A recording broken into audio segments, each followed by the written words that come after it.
We've got some live viewers right now, but it seems nobody is in the mood. Nobody is in the mood for commenting, which is a shame. But we'll wait on the menu for a little while I respond to messages. Ah, that's very nice. Thank you very much. Someone asking, can I watch the Curseborn games you're running on Patreon over Twitch? To which I will be responding, I'm afraid we don't record them. I run them for my Patreons, and they're more comfortable with the games being played but not broadcast. Is it broadcast or broadcasted? It's broadcast. There we go. So there's an answer to a message for you. I've also got a couple of messages here. I mean, no one's asked, but let's get into it. So this is a strange thing. Someone got in touch with me. I'm a patron of a channel, a media group called CVXX. They're the inheritors of the Consulvania name. Same guys, if you're familiar. And I was over on the CVXX group chat, and they're a fantastic bunch of Scottish lads. And I was on the group chat, and someone over there basically commented to say, are you Matthew Dawkins to do with Curseborn? And I said, yes. And frankly, I'm amazed that you have found me here in the CVXX chat. But I guess it is a small world when it comes to geekery, isn't it? We find each other in the most unusual of places. And I guess that's the way it goes. We have to find our allies where we can in this funny old world of ours. So I'm still waiting for people to tune in. I'll give them another few minutes, and then we will play. Here's another message we've just got. It is regarding the TV show The Prisoner. Because I've got the GURPS Prisoner sourcebook. Let me see if I can find it. And I was talking about it recently to someone online. Where are we?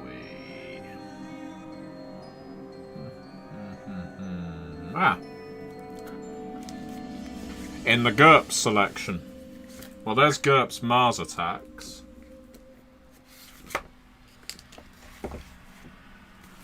GURPS The Prisoner. There we go. GURPS The Prisoner.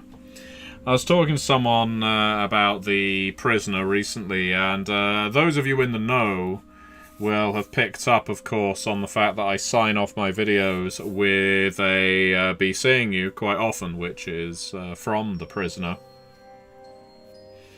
And yeah, someone was asking me about how I interpreted the ending of The Prisoner as opposed to the Prisoner RPG here.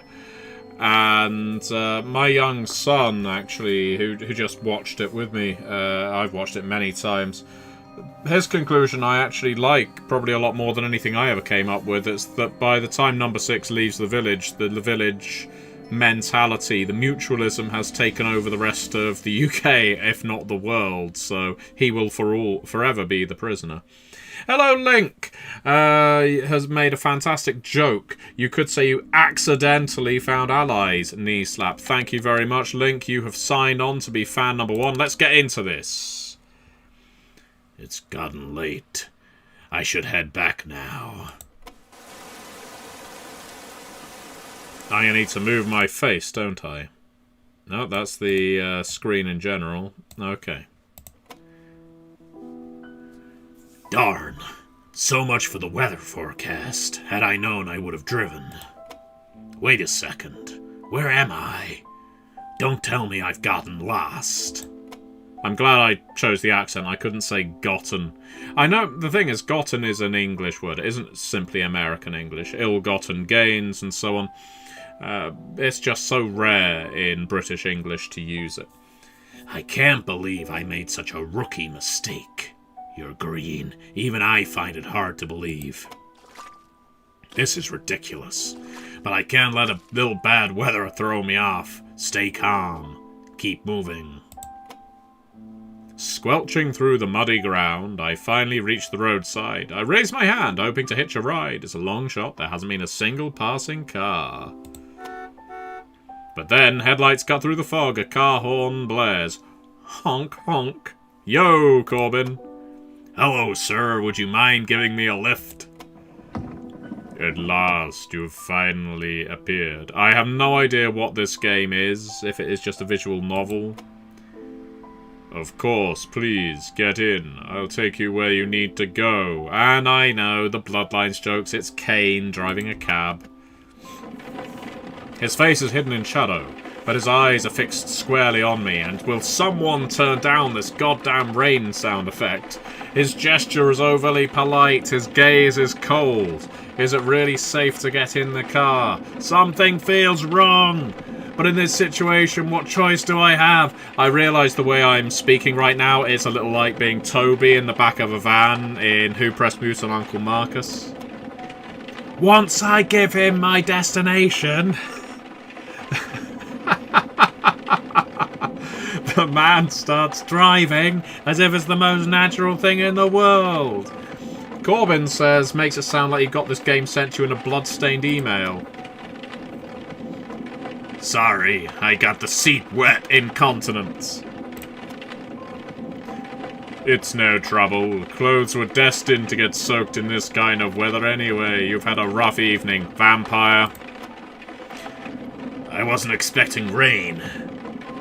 And didn't bring an umbrella. I really appreciate this. You've done me a great kindness. It must be the will of the Lord. Now that I think of it, there should be a handkerchief in the glove compartment. It's not the cleanest, but if you need it, please use it. I'd rather not. Ah, thank you. Can I click on things? Oh, there. Inside the glove compartment are a number of personal items. A glasses case, a hat, a handkerchief, a blanket, a first aid kit, and more. I hope I'm not going to have to choose one of those. But if I do, it's going to be the first aid kit. No, it'll be the hat. I take the handkerchief and quietly dab at the moisture. Still, my underclothes are soaked through. The discomfort lingers. Meanwhile, the man keeps driving, unfazed by the storm. You drive impressively well. Imagine saying that to someone. The world still feels warm. That's a very Solid Snake thing to say. Yeah, let's go. The world still feels warm. Somehow. People say society's become cold. But then someone like you comes along, picking up a total stranger. It gives me hope. Thank you for saying that. Helping those in need is a matter of principle. I only did what anyone should. He doesn't show much emotion, but I get the sense my gratitude reached him. Whee!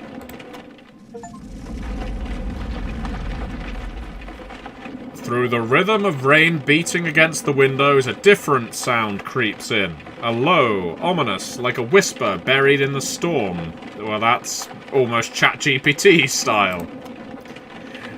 I meet the man's eyes. The air inside the car suddenly feels heavy. Too heavy. I'm sorry, I didn't just wet your seat, I just soiled myself. I think I heard something. Can't say I like the sound of it. Wait here, I'll go check. He grabs an umbrella and steps out into the storm. The rain continues its relentless assault on the car. He returns shortly after, his expression clouded with a mix of frustration and concern. I'm afraid the road's been blocked by a landslide. The rain must have triggered it. Quite the unfortunate turn. It would be wise to find shelter for the night. Driving in this kind of weather could lead to a serious accident. Most cars these days are built to withstand rain. Carefully gripping the wheel again, the man slows down. His eyes scan the roadside, drifting toward the dense forest beside us. And then, oh fucking hell. Through the curtain of rain, a building emerges. Hidden among the trees, an old mansion slowly reveals itself. He stops the car and looks at me. And, Link, we'll call our character Solid Snake if we can. Looks like an old villa, but the lights are on. Someone's home. Oh, you definitely live here, man in doctor's coat. Let's see if they're willing to help us. Knock, knock. He knocks on the door. No response. Then, with a low creak, that was a high creak, the heavy door swings open. No sound of a lock turning. Hello? What? Actually, let's give her a nicer voice. Hello? What brings you here on a night like this? Forgive the sudden visit, ma'am. The storm blocked the road and we had no choice but to seek help. If you have a spare room, we'd be grateful to spend the night. Wouldn't that be amazing if people were this friendly that you could just go up to a house? Oh Jesus! Heavens, it's a Betsy. That's a pair, isn't it?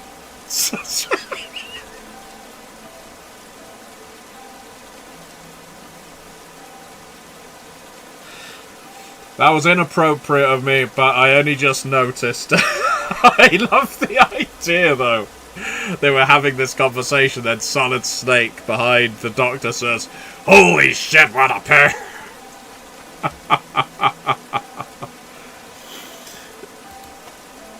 Oh, please, come in.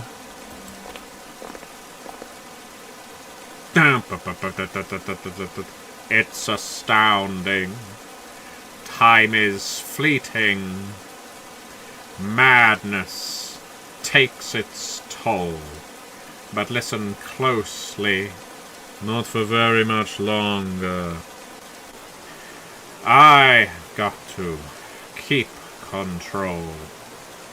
I remember doing the time warp. Kick, kick, drinking. Those moments when the blackness would hit me and the void would be calling. The woman, delicate in presence, lets us in without hesitation. I wasn't expecting visitors, so I'm afraid I'm a bit unprepared. No need to worry, ma'am. If you don't mind me asking, do you live out here alone? That's how we start up a Clockwork Orange scenario, so let's avoid that. You don't lock your front door. Quietly look around the house. Let's reassure her. No need to worry, ma'am. If anything, we should apologize for showing up so suddenly. No, it's fine. Really, it's just tonight feels a little more booby, unsettled than usual. We'll be quiet. We don't want to trouble you more than necessary.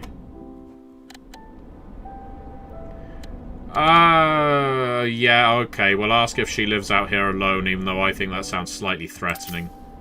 If you don't mind me asking, do you live out here alone? It's just so quiet. In places like this, sometimes something else finds you before loneliness does. I promise I'm not a home-invading psychopath. It used to be our vacation home, my husband's and mine. But now, it's just me. He suffocated in my enormous bosom. I won't lie, I wouldn't describe her as frail-looking. I won't lie, of course it gets lonely, but there's still so much of him in this house. His DNA spumed all up the walls. I keep myself busy, no time to feel alone. I didn't mean to pry. Sorry about that. You don't lock your front door? In a remote place like this, it might not be safe. I wasn't expecting anyone. But sometimes knowing no one will come can be the most reassuring thing of all. There's rarely any danger.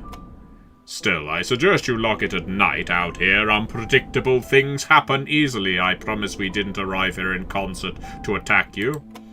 Her eyes flicker with unease. Is she hiding something? I wouldn't blame her. The mansion still bears traces of former elegance, but shadows settle in corners that the light doesn't reach. A thin layer of dust clings to old furniture. She's a ghost! At the end of a hallway where no one seems to tread, faint whispers or footsteps echo every now and then. The portraits on the wall feel too lifelike, as if their eyes had just blinked before I looked. They won't stop watching. Please, this way. There's a room where you can rest.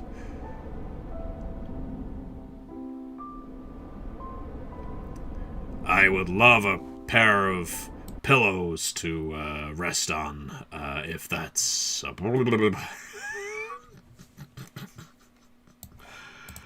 okay with you. I'll bring some hot tea. Before she finishes her sentence, thud, the front door flies open with a crash. This is why you lock the door. This is the start of where they came from, the billiard room with the candlestick scenario. Cold air and rain burst inside. Heavy, wet footsteps stamp across the floor. Sharp-eyed woman. Darn it! This weather is hell! Plans ruined. Clothes soaked. What the? Thought this place was empty. Guess the rats beat me to it. She glares at me and the man beside me, sharp as a blade, then her eyes soften as she notices the trembling woman. I will point out again, this game is made by the same people as Five Hearts Under One Roof and Five Hearts Under One Roof 2. Which might explain some of the, we'll call it, gentleman's gaze. Are you the owner? Well, I've got nowhere to go and I'm soaked through. Let me crash here for the night. And just so we're clear, if you say no, that's on you. Got it? A second pair of footsteps follows. A man steps in, calmly adjusting his wet coat. How many people are there in this little jaunt? There, I'm trying to move my face around so you can get the most of the art. I'm going to shrink. Ah, the milk conspiracy continues. Well done, Corbin.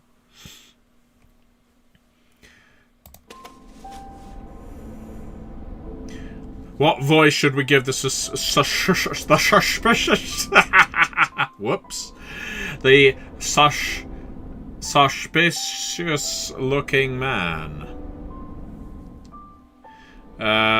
Because I'm using most of my voices.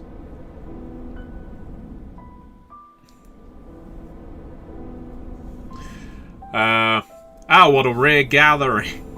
Hang on. Oh, what a rare gathering. Seems like this old mansion is quite the host tonight. I don't know what accent the suspicious man has, but it's vaguely Australian. Ah, no, you know what? We're probably better with Irish. Yeah, there we go. Corbin suggested Irish, so... Oh, I do more of a Northern Irish. My Irish accent's more Belfast. What a rare gathering. Seems this old mansion is quite the host tonight.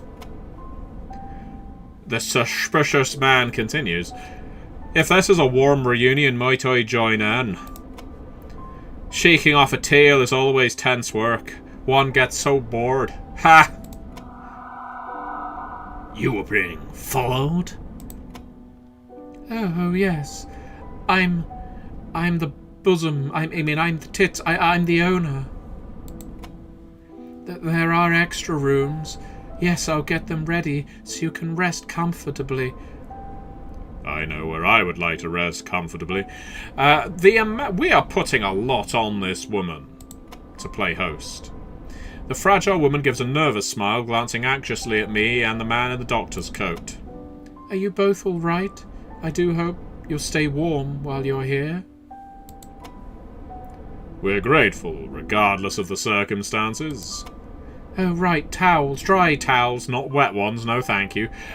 I'll go get them. Just a moment. The woman leaves quietly. Her footsteps vanish almost instantly. No sound at all.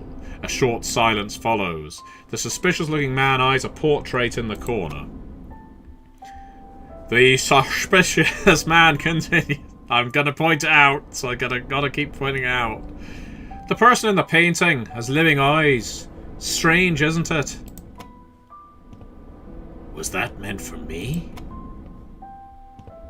Without another word, the man moves away. I step into the spot he left and look at the painting.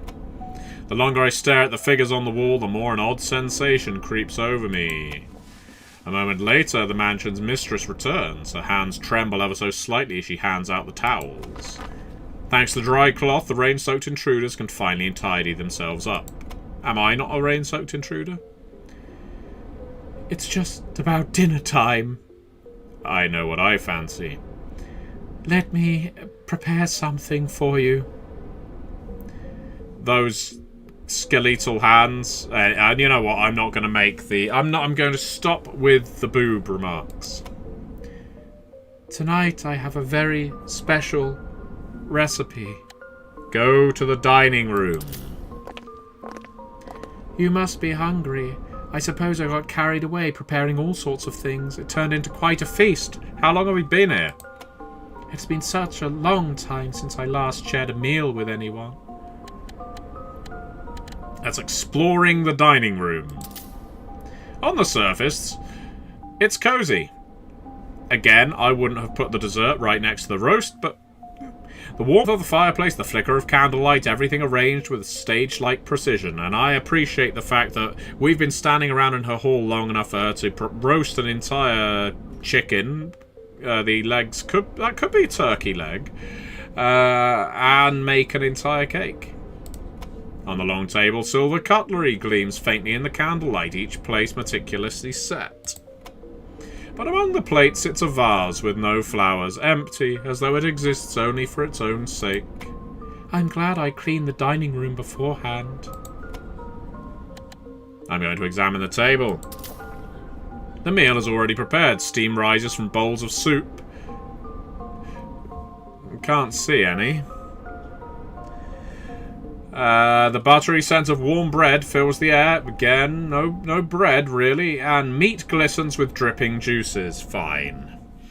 So we've got some commentary from the chat. Wetzel says we can't escape the Vampire the Masquerade. No, Kane does keep showing up. Corbin says she must be religious, so much religious art. Link says, are none of the other characters suspicious that she suddenly has a feast when she lives alone? Maybe she has a big appetite. Oh, and that might be a bowl of soup. That looks more like salad. Every detail awakens my appetite, yet the intensity feels too perfect, artificial, or it is only my imagination. It must be. I had just begun preparing dinner. Cooking is a hobby of mine, so I often make more than I can finish. There, Link, see? See? Stop being suspicious. But thanks to you, nothing will go to waste. You're calling me fat? What is this? A table without a single decoration you call as prepared? Pathetic.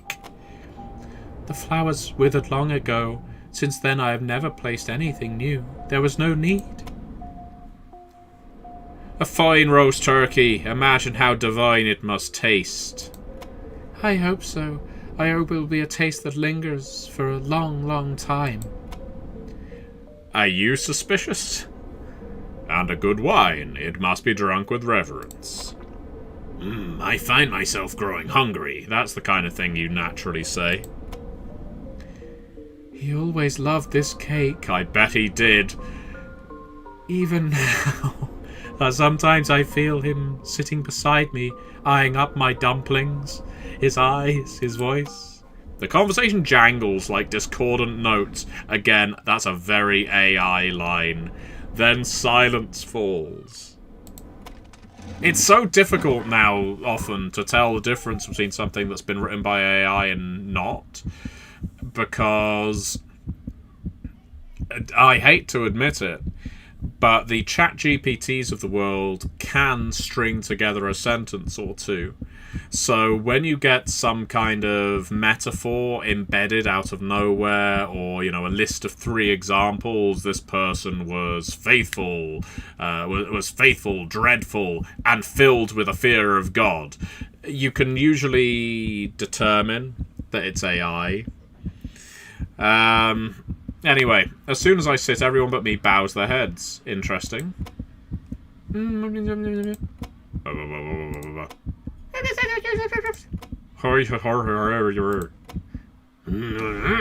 Bring! By the time I realise it is a prayer before the meal, what kind of moron am I? It is already over. The moment I fold my hands, the short prayer ends. They all lift their heads at once, perfectly, simultaneously. Well, this is, awkward. Could you pass the salt? A strange stillness hangs in the dining room. It feels like gratitude. Feels less like gratitude and more like a ritual of appeasement. I said, could you pass the salt? Since we're all gathered, why don't we share introductions? I'll begin. Link, we may get our wish. We may get to name our character. You may call me Carly. I am the mistress of the mansion. Not ominous. At present, I am writing a mystery novel. She's going to poison all of us. This season has been unsettled for me. That's why I chose such an isolated place to focus only on my writing. But I'm glad to have your company. This will be a comfortable evening for you all. May I ask what's been troubling you? That's my husband passed away around this time last year. It was sudden. An accident. A likely story. I'm sorry to hear that. It's a dinner close up right.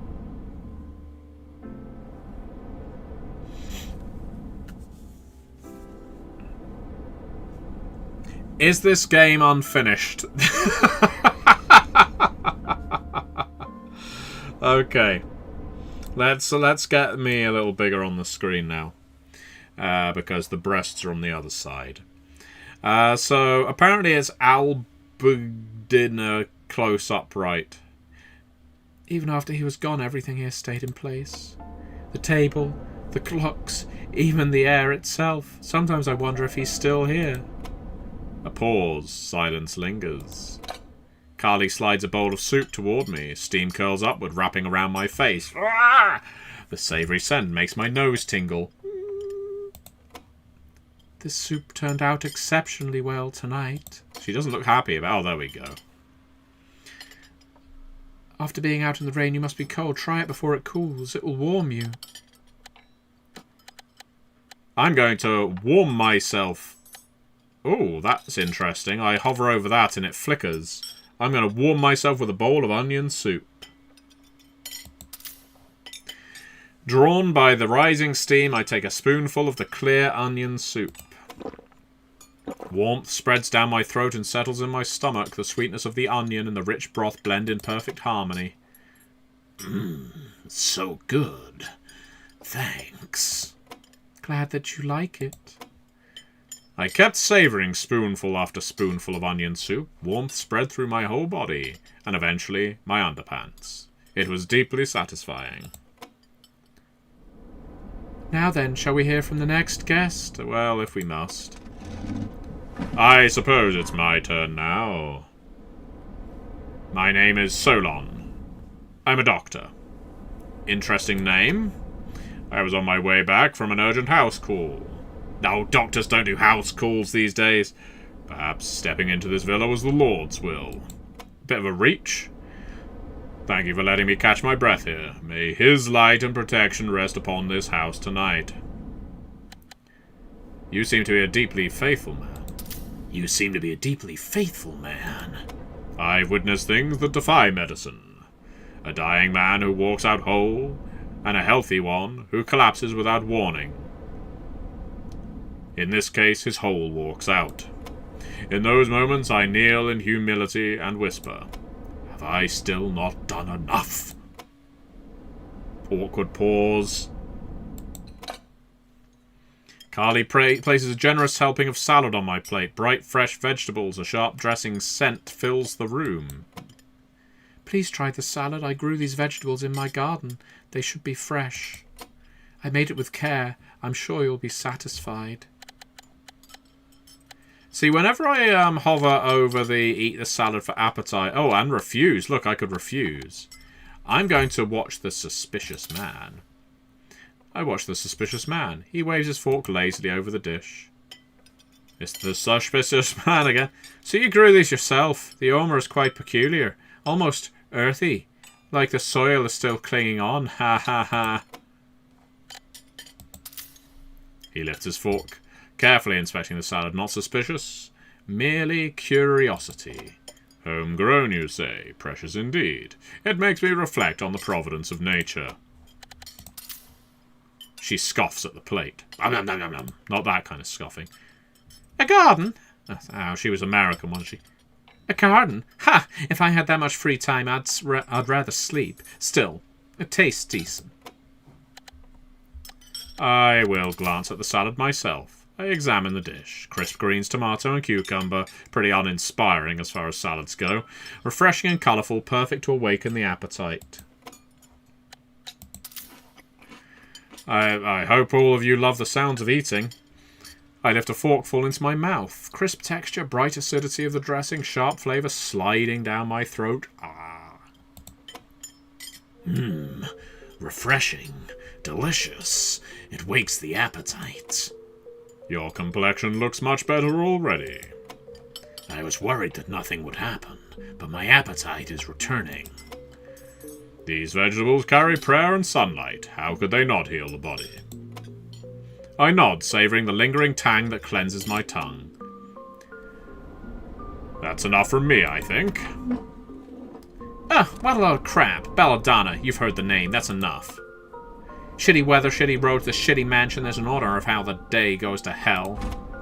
Let me be real, piss me off tonight and someone's really gonna regret it. I want her. I can fix her. That wasn't a joke, got it? Let's go for... That boss of yours sounds awful. What kind of person is he? That boss of yours sounds awful. What kind of person is he? He's the kind of bastard I wouldn't hesitate to strangle with my bare hands. Plays the perfect gentleman in public. Total scum behind closed doors. But let's not go there. I don't want the memories. Don't ask again. You have no idea how badly I want him dead. And for a moment, silence. Carly gestures toward the roasted turkey. Juices seep from the carved cuts, its aroma stirring my hunger. For the main course, I prepared a turkey roast. It came out beautifully. I'm sure you'll enjoy it. I'm so glad to share this with you all. Please try it. Look at the turkey. Golden brown skin, fragrant with herbs and lemon, fills the air with a mouth-watering scent. No side veg? Solon studies the dish quietly, then touches the meat with his knife. Perfectly roasted, just what we needed, thank you. I check Belladonna's reaction. Belladonna stabs the meat a few times, disinterested. Turkey, how common. I was hoping for something special. Still, it isn't bad. Yeah, I know some of the dialogue options are obscured by my beautiful face, Johnny. There you go. If I move myself all the way, you know, I'll shrink myself again. Help me, help me. And maybe you'll be able to see all of the options. Oh, we've got a name for him then. Reveres. Without hesitation, he carves out a neat slice. If there's a fascinating secret hidden inside this bird, then that would make it special indeed. Ha ha. I carve off a piece of the roast and take a bite. Crisp on the outside, tender within. The lemon and herbs blend with the juices, wrapping my mouth in warmth. Anyone else feeling hungry? The flavour deepens as I chew. A rare, comforting satisfaction rises in me. This is wonderful. Honestly, I'm surprised. You eat like you've been starving for days. More than you expected? Or are you just that easy to please? Even if I am, this is the kind of dish anyone would praise. It deserves respect. Besides, you enjoyed it too, didn't you? Humph. You talk too much. While she looks away, I sneak another bite. Juices fill my mouth again, happiness spreading through me. Whatever, I'm done talking. Annoy me again and I'll kill you. I play with people like this. Finally my turn. I've been dying to join the conversation. Anticipation, after all, makes the reveal that much sweeter. Ha! Pleased to meet you all. Name's Revers. What it means, I'll leave to your imagination. I'm a numbers man. Some say I'm too good at it, but what I really do, I read the currents of human desire. Behind the mask of accountant lies much more than people suspect. Problem is, when you're that good, people come looking. One such idiot's been tailing me, so I took a detour. Ended up here. And I must say, this evening's shaping up to be delightful. Let's hope it stays peaceful. I didn't know accounting was so risky. It is, if you're good at it. One digit out of place, lives ruined, people imprisoned, some disappear. And me? I just watch, and I feel conflicted. Accounting isn't just numbers, it's the art of gift-wrapping secrets, and sometimes I admit I get the urge to tear the wrapping off. And again, silence. Carly gestures to a plate of cake, decorated beautifully. My mouth waters just looking at it. Can't get enough of the food. No meal is complete without dessert. I made a cake earlier, so I brought it out. Please try it. Something sweet will ease your fatigue. I don't know. Cake sends me to sleep. Fresh berries piled on top, cream spread smoothly over soft layers. But some of the berries are unusually dark, almost black, rare for fruit, unless they're blackberries. He narrows his eyes, admiring the design before the taste. Your skill is impressive. Such a beautiful cake, just looking at it fills me with peace. She pokes the side carelessly, then licks the cream off her fork. Her expression changes. I thought it'd be heavy and gross, but it's not bad. He carves off a bite, savouring it with closed eyes. Ending sweet is my style. Delightful meal. I refuse to eat the cake, because Solid Snake in this game is diabetic. I lifted my fork, then quietly set it down. Just looking at the cake made my tongue tingle and my stomach churn. Not eating dessert? Don't tell me. You dislike cake? I can't. My stomach feels off. Strange. Almost no one hates sponge cake. That soft texture, that gentle sweetness. One bite is all it takes. Come on, pick up your fork again.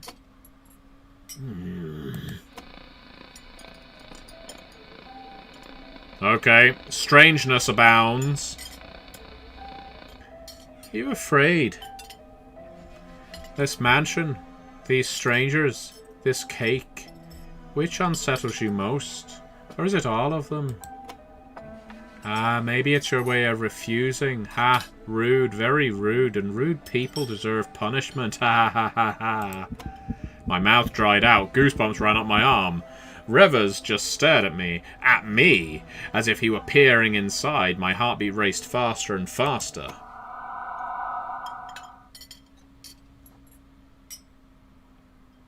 Awkward. When I blinked, he was smiling again, as though nothing had happened. Had I imagined it? Clearly, I shouldn't have eaten the cake. I was right to avoid it. Silence, all eyes turned to me, candlelight flickers casting distorted shadows on the walls. It's my turn now. Would you like to tell us a bit about yourself?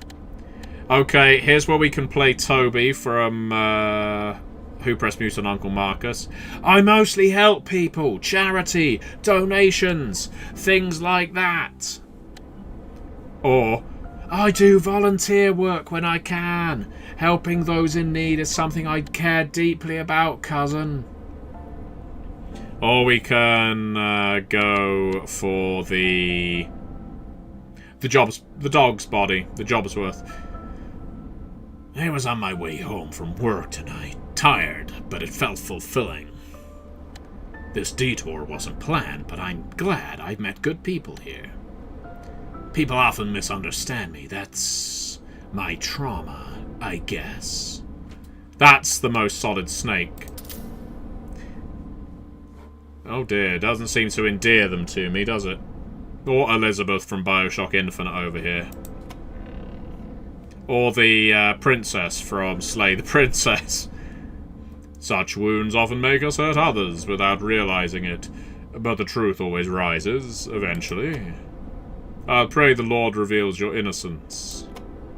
Don't care. Not interested in your sob story. People aren't misunderstood for no reason. Trauma, huh? Makes for a perfect excuse to cover the truth, don't you think? You must have gone through a lot. I hope this place can offer you some peace. It's the Isletide Hotel.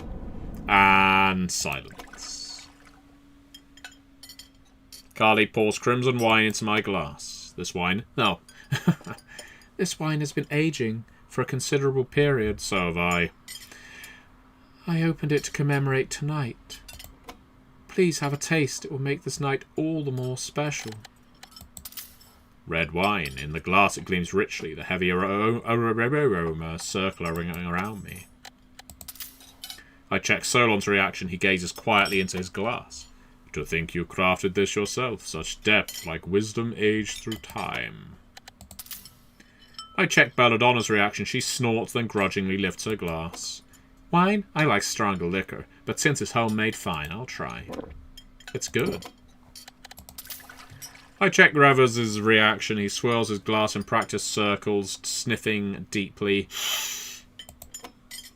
Miss Carly, so many hidden talents. A very special fragrance indeed. Do we drink the wine or refuse it? Live viewers, it's up to you. It is up to you. Are we going to drink this wine or are we going to refuse it? I'm going to let you all catch up while I'm drinking my wine here.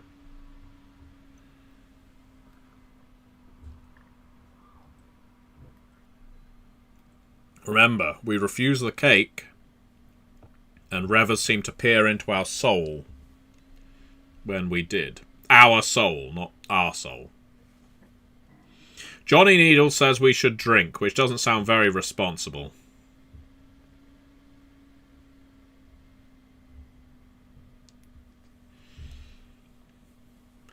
Johnny says we should go for big swings. Okay, we're going to drink the wine.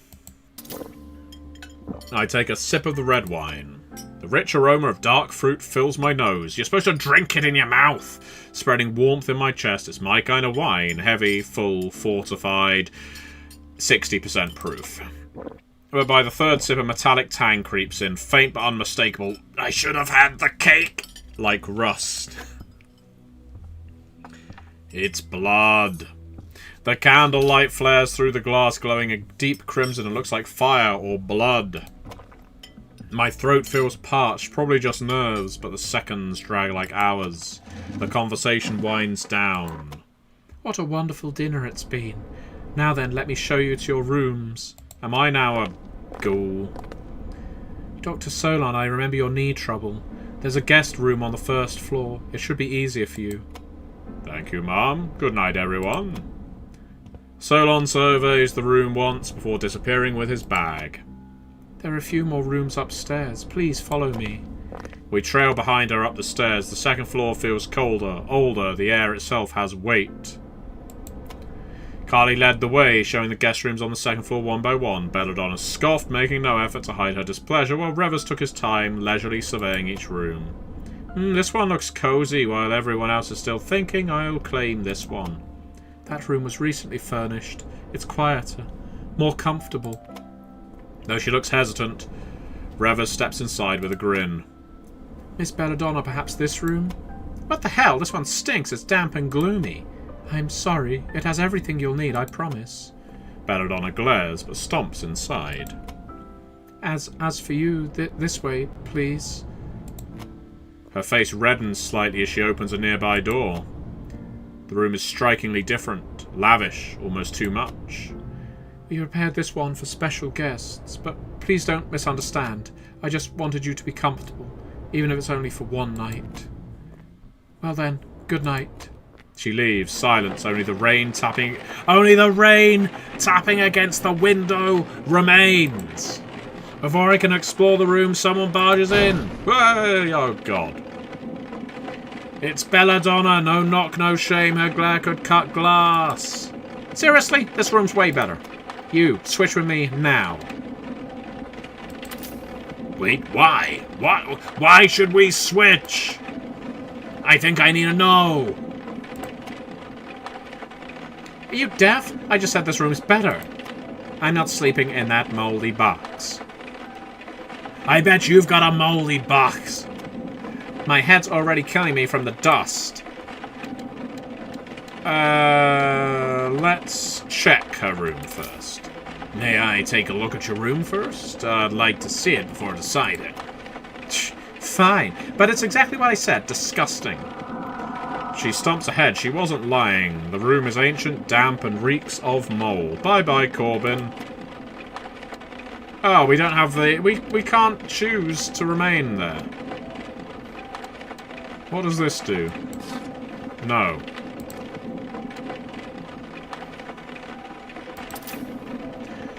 Honestly, I didn't want to switch, but I also didn't want to provoke her. It's just a room after all. I didn't close up right.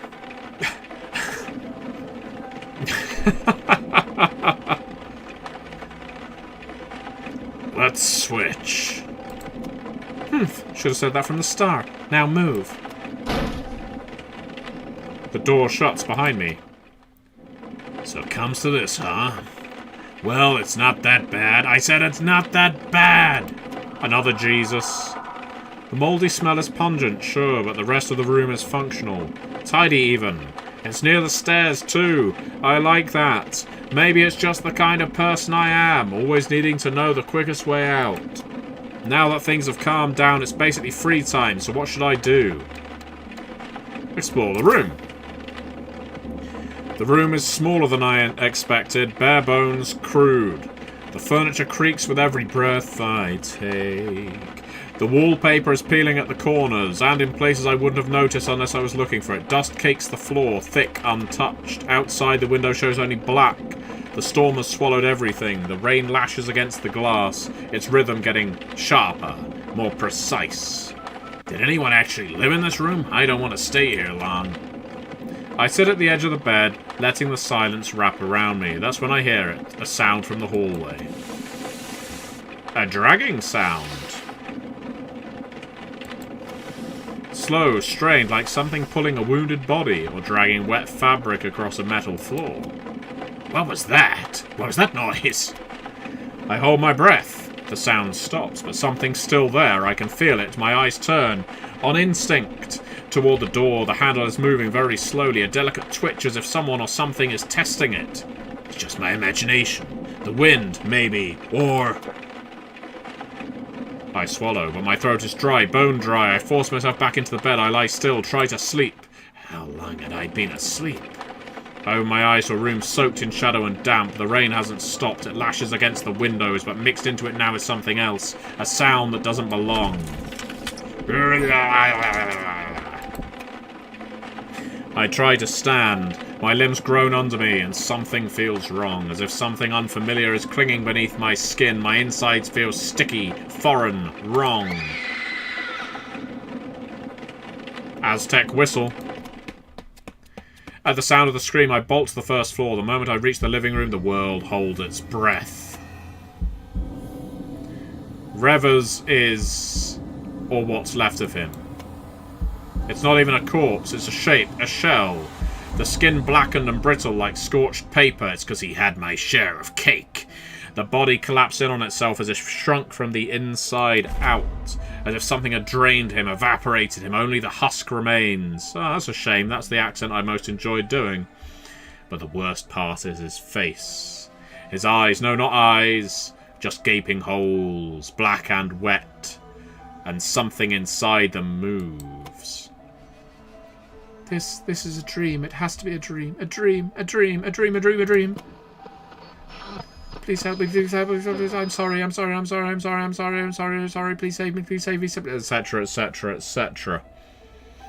Save me, save me, save me, somebody save me. Carly collapses against the wall. Her eyes won't focus. She's not even looking at Revers, she's looking past him, at something beyond the body. Something else. Calm yourself, Mom. Let me examine him. I hate to break it to you, Solon, but I don't think he's recovering from this. Solon kneels behind the body, trying to maintain composure, but even he falters. The grim line of his lips trembles like this. This wasn't an accident, no. This is something far more horrific. What kind of accident could cause this? The killer must be among us. The video game? Belladonna doesn't even blink. Not at the body, not at the blood. Instead, her eyes track the rest of us, cold, measuring. Her eyes then lock into mine. Humph, dead's dead, doesn't matter to me. All this noise is a waste of time. It's always the loud ones who vanish first. Well, in that case, she's in trouble. Then a sound, rustle, like pages turning. It comes from beneath Revers' body. A single piece of paper slides into view, stained in red ink. It says, "Don't eat the cake." Income, none. Expenses, body, mind, trust, existence. Balance. Error.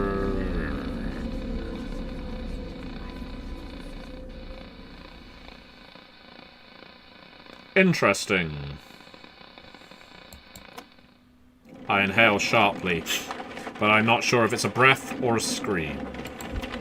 The rain outside grows louder, like it's trying to drown the house. This is no longer just a nightmare. This is how it begins. Revers, why would someone do something so awful? It hurts just thinking about it. An innocent life taken by evil. I didn't get the impression he was all that innocent. Lord, please bring an end to this sin. All that smug talk, always acting clever, and this is how it ends? Pathetic. You, better start thinking carefully. In a situation like this, you have to decide, is it safer to be alone or with someone else? The floor feels damp beneath my feet. My eyes drift unintentionally toward what used to be Revers, and I quickly look away. My stomach twists. I try to calm my racing heart. And we're going to check the living room. The scene is still shocking. Fighting to keep my composure, I take a closer look. Maybe, just maybe, I'll find something the killer left behind. It's the same living room we saw last night. But now it feels wrong. A sour, rotting stench clings to the air and fills my lungs. It's Revers. For a moment, I almost expect Revers to sit up and laugh it all off, but nothing happens. Pathetic, all that smugness, now he's just another dead fool. So much for that brilliant mind of his. Oh, Donna, isn't that a little harsh? What did you say? If you don't want to end up like him, watch your mouth. I approach what used to be Revers. My body shivers. Just looking at it makes my throat dry up. My mouth feel like sandpaper.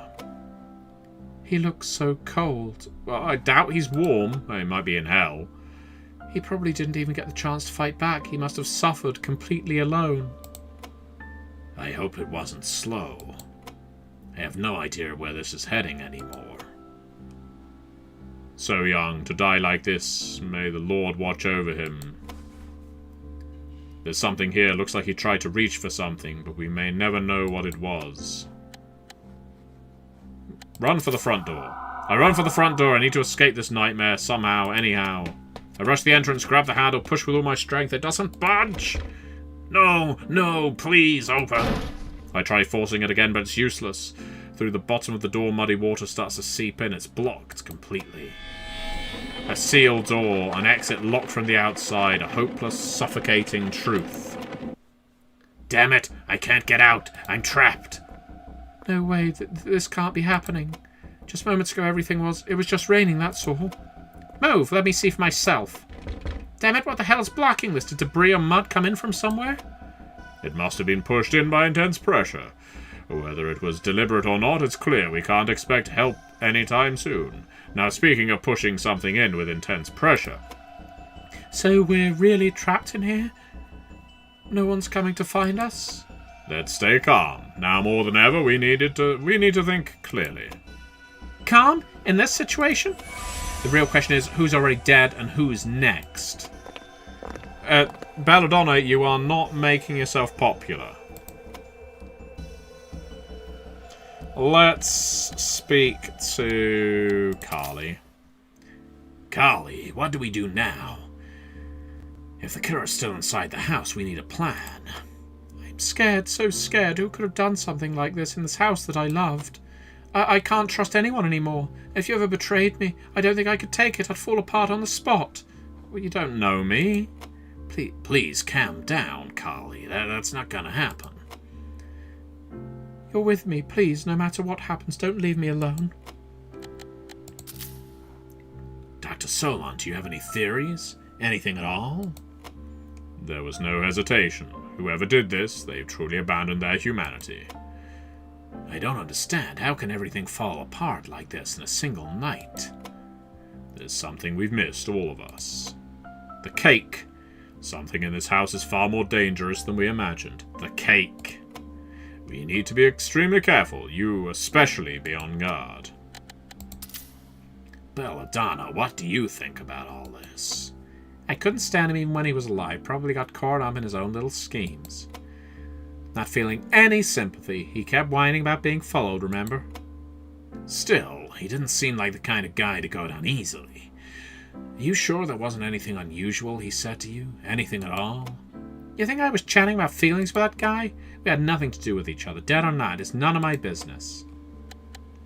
Carly said she didn't want to be alone, so we're going to go with Carly. Carly, it's dangerous to go alone. Come with me. There might still be clues we've missed, such as signs of a break-in from outside. You think so too, don't you? There's no way any of you did this. I'm certain something... she did it! Came in from outside, or maybe it was already inside this villa from the very beginning. Let's check together. There might be signs, broken windows, marks on the door frame. Anything unusual. All right, let's go. But if something really did come in from outside, then it might not be anything we know. The door, maybe it didn't just open. Maybe it opened itself? Apparently Revers is speaking right now. An intruder! Don't make me laugh. Who the hell would want to break into this decrepit old place? I think that's Belladonna. The killer's in here. Someone among us is a monster. Oh no, there's Belladonna. It's too early to make assumptions, but staying alert is probably a wise move. We need proof. Whoever did this must have left something behind. Carly, shall we go see if there's any sign someone broke in? Let's start on the first floor. Slowly. Carefully. We cautiously searched the first floor. Every creak, every flicker of shadow, even the gaps under the furniture and the peeling edges of the wallpaper felt like they were watching us. There's nothing. No sign at all, but I know something was here, or maybe it still is here. We moved towards the stairs. Each step creaked beneath us. The second floor hallway felt wrong, as if it no longer belonged to the house. It stretched on endlessly, the air growing colder with each step, shadows deepening. But we found nothing. Eventually we returned to the first floor living room to catch our breath. Why is it so quiet? It's like there's no one here, just the two of us. Wait, where are Dr. Solon and Belladonna? You're not like them, are you?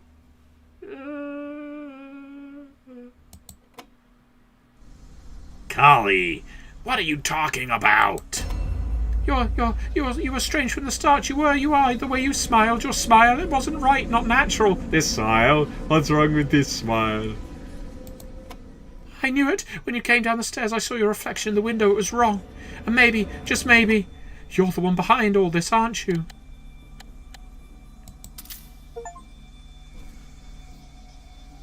I threw up both hands, panicked, bracing myself in a defensive stance. Carly, please calm down. I'm not here to hurt you. Just please put the pitchfork down. Lies, all lies. You're the same. You're all the same. I can't trust you. I can't trust anyone. No, please, listen to me. Oh. Yeah, is this going to turn out that I'm a vampire? The pitchfork drives mercilessly into my gut. The sharp metal rips through my organs, scrapes against bone. Hot blood erupts, soaking my clothes, spreading across the floor as pain suffocates me. A strangled moan forces its way out of my throat. My body trembles violently, unable to believe what's happening. Her face looms over me, and her boobs. But Carly's eyes, and their boobs. They're empty, hollow, terrifying. I don't trust anyone, not anymore. Did you really have to stab me twice? I don't trust anyone, not anymore. I don't trust anyone, not anymore. No one, no one, no one, no one, no one, no one. It burrows deeper, deeper still. Wow, that is going at it. Pain floods into my lungs, my heartbeat pounds against my ribs like it's about to burst, and then sensations begin to fade. Her figure blurs before me. Just one big boob, and the world stains red. It's over, finally. I don't trust anyone. My body collapses limp to the floor. The last thing I hear is her chilling laugh. And then everything is consumed by cold, merciless darkness. A sharp pain tears through me. Yes, I can fix her, Moseville. The body twists, my chest rips open. Rip, rip, rip. I'm watching myself, watching my body. My. I can't breathe. I can only retch. Cold rain hums in my ears. My mind is wiped blank, leaving behind only a hollow shell. What just happened? You carry a memory that cannot be erased. We need to talk about it. Well, maybe you do. But what I'm going to do is save my game.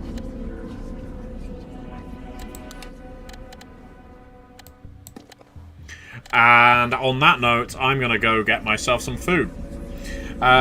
This game has taken a bit of a turn. I look forward to seeing where it goes next. This is fun. This is a good visual novel. It's suitably broody. Obviously, it feels unfinished in places. There's lots of text errors. Well, I say lots. There's a few repeated text errors here and there. But in general, I'm enjoying it. I hope all of you are enjoying it too. It's nicely atmospheric, isn't it? It is already inspiring a certain kind of game I would like to run. So, with that in mind, I'm going to leave you, but say thank you very, very much, everybody, for watching, and I hope we get to play this again sometime soon.